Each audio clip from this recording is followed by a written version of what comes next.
Well, good morning and welcome to this HUB24 webinar covering the advisor's best interests duty.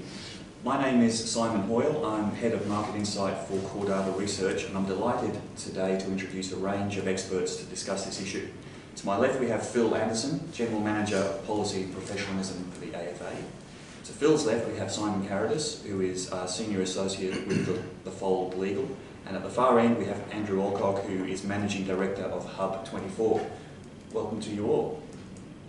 At the end of this webinar we will have time for some Q&A, so if you've got any questions that come up during the course of the conversation, please type them into the software that you're using to dial in and to view us today, and we'll direct the question to the relevant expert at the end of the session. So to set the scene for what we're going to discuss this morning, a white paper published earlier this year by HUB24 found that 4 out of 5 advisors either agree or strongly agree that the best interests duty and the related obligations around it was and remains a necessary step in raising standards across the industry. But at the same time, almost 3/4 of aligned advisors and more than 70% of non-aligned advisors said that the best interests duty has not improved the quality of service, but that the formal process around the best interest duty is giving them more confidence that advice is being delivered in the client's best interests. And there remains a fair deal of certainty around what compliance with the best interests duty actually looks like and how it's best achieved. So today we're going to discuss those issues and more about the best interests duty. I'm going to start off the session this morning by asking each of our panellists to briefly give an overview on what impact they think the best interests duty has had on the way advisors work and on the quality of advice more generally. Bill, let's start with you. I think if we can take one thing out of the Royal Commission, they made the recommendation that mortgage brokers should also follow the same obligations as financial advisors. So I take that as an endorsement of the best interest duty that applies to financial advisors. I think it has made a real difference. I think it is a much more structured, considered process that advisors need to follow, and I think that will have an impact on advice standards across the board. I think that the feedback, the fact that advisors are supportive of it is good, and I think that we need to do more to ensure that they do understand their obligations and they're comfortable to live within those obligations. Thanks, Bill. Simon? I'd make the comment that whilst the safe harbour steps is new, that really we believe there's probably been a fiduciary relationship between advisor and client for a long time, and that the best interest duty was essentially just codifying that and putting it into statute. As far as what good looks like, that's the million-dollar question. What we know is what bad looks like. So we know, based on a lot of guidance from ASIC, in particular ASIC Report 515 and 562, a lot of examples of what they believe is a failure to comply with the best interest duty, which they see as just a failure to comply with the safe harbour steps. A lot of our clients we're dealing with at the moment are still trying to figure out exactly what good looks like. How can you do this really well? So that's what we need to solve. Okay.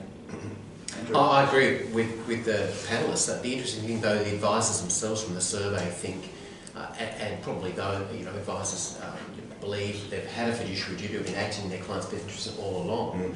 So anecdotally, the survey results are suggesting that the quality of the service or the advice hasn't necessarily changed, but the process and the certainty in getting confidence that you've met best interest duty has been helpful. So hence it's been a great thing. Advisors generally been meeting obligations, and yes, we know there are those that haven't, but I think it's added time to the process, but probably time well spent to create confidence and to help us change standards overall. But again, I think there's complexity in understanding what's right, what's wrong, what's good, what's bad. So that's had a consequence for all of us in the industry. So let's talk a little bit about the issue of compliance. And Phil, what are some of the drawbacks that potentially arise if compliance with the best interests duty and the obligations that go with it is treated as a ticker box exercise? I think the key thing here is that financial advice is a profession, and the delivery of advice is an intellectual exercise where you're adding value to the client. You can't do it as a ticker box exercise. So when you think about the actual process, you need to genuinely understand the client's needs. When you're thinking about the strategy, and that's the most important thing that you're actually delivering, you need to do that independent of what the product recommendation might be. And then even when you're thinking about the product recommendation, you need to give consideration as to whether a product is required, or the client may be in a better situation without getting product advice. So what's really important is that this is a genuine exercise that people go through. It's not a ticker box, it's not one size fits all, and really the core thing is the strategy, coming up with the strategy, and that really needs to align to the client's needs. So two clear and discrete steps, a strategy step and a product consideration as a separate exercise. Absolutely, because as soon as advisors start to bring those together, then they're thinking of the end outcome before they've even really started. And what's really important is that you do the work on the strategy independent of what the product might be. Simon, what are your views on this? Yeah, I agree, and especially in the terms of strategy first. I think not all advisors, but in the past, I'm talking about going back a long time, there probably was a view in some organisations that it was product first. You know, we'll move the client into our preferred product. I'm sure they genuinely believed it was a great product, but that was the first thing they did, and we'll build a strategy around that. It has to be the other way around now. We know that. Most of our clients are on board with that. I don't think this is controversial at all. And that you build a strategy for the client, and then products are essentially tools. You usually need a product or products to implement a strategy, but that could be their current product.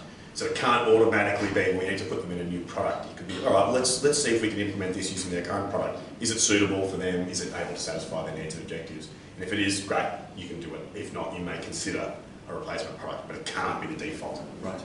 Andrew, you've got a thought? Oh, look, if ticker box means let's find a way to justify or validate a decision or an approach, then that's very dangerous. We're letting everyone down, and most of all our customers. So your point, Phil, about this is genuine. We have to take this seriously. We have to think about our clients' outcomes. We have to build products and advice. We have to deliver strategies and implementation to do that.